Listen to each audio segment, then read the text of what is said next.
Do you own your law firm's website? 5 questions to ask to know the truth. This is so important because law firms need, in today's day and age, need to own their data, and they need to have control of their content so that they can repurpose it on as many platforms as possible. There's so many reasons that you need to own your data and your content, because down the road, if you don't own your data or content, there are huge implications, which I'm going to explain to you a horror story shortly. But most law firm marketing companies, especially the big ones, which you know who I'm talking about, think of the biggest 3 marketing companies for law firms.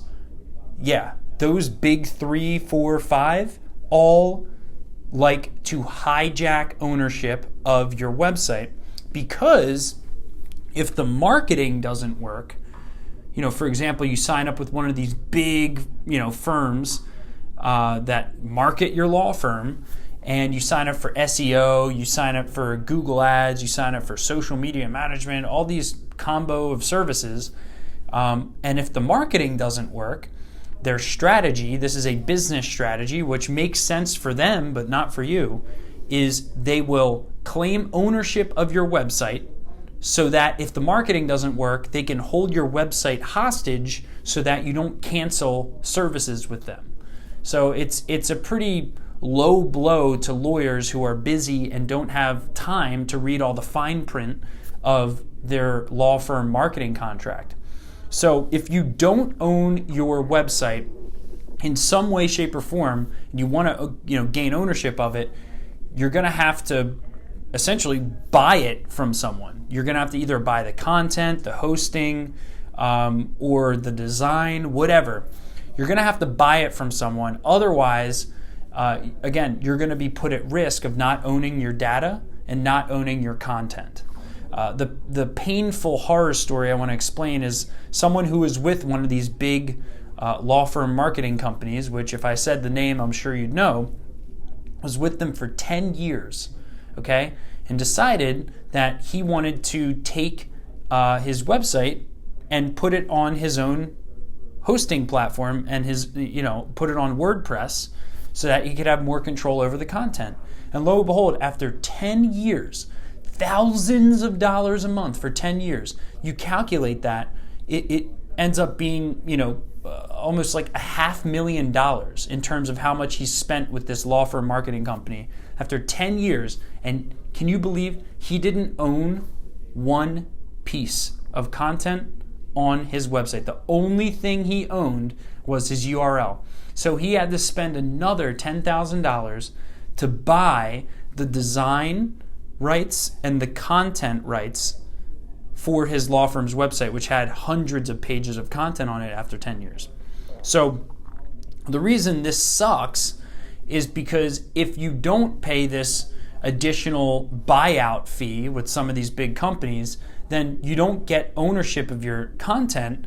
And then essentially, if you were to want to, take your law firm's website and put it on your own hosting, you would then have to recreate all the content from scratch legally. So let's hope that you can avoid that by asking these 5 questions that I'm going to give you, which will allow you to know whether or not you own your website. Number 1 stupid question is, can you log into?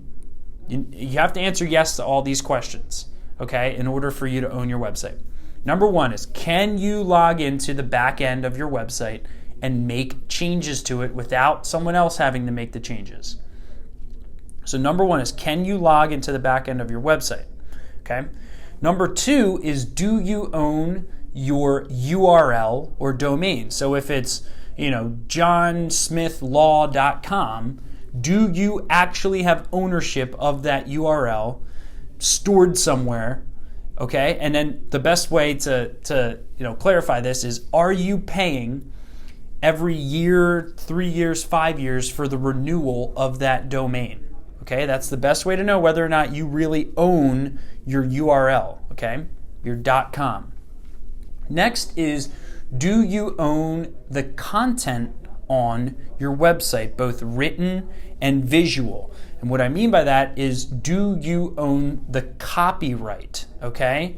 So, for example, in the example that I used of someone having 10 years of content who he thought was his content, which ended up not being his, he didn't own any of it, okay? He didn't own any of the images, any of the words, nothing, right? So then not only does he lose the content when he creates his own website, but he also loses the SEO optimization of that content, okay?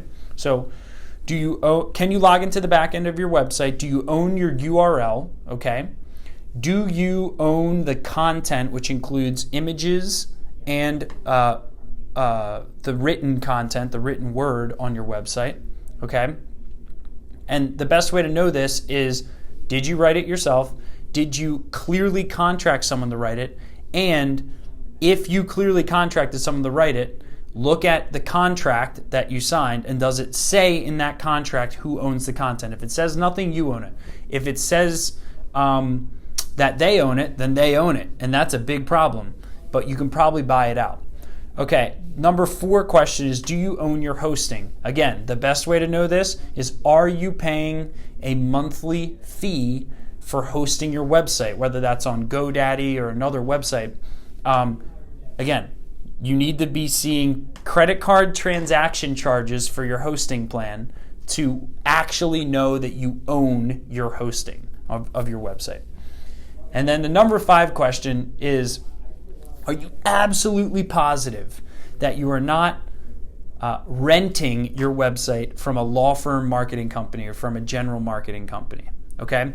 If you can answer yes to these 5 questions, then you own your website and you're in a good place. If you don't have the ability to answer yes to all 5 of these questions, then I would recommend changing something today.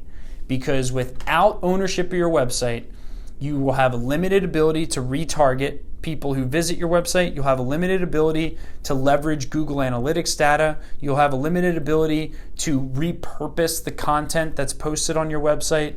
And ultimately, all of your marketing will suffer if you do not own your law firm's website. So I hope that this video was valuable to you. Make sure you take action on this. We're looking to get to 10,000 subscribers. So if you find content like this valuable, please like the video, subscribe to our channel so you can get more valuable videos like this. We put them out every week. So again, we're just looking to provide value here. If you have any questions or comments, please leave them below. And thanks for tuning in.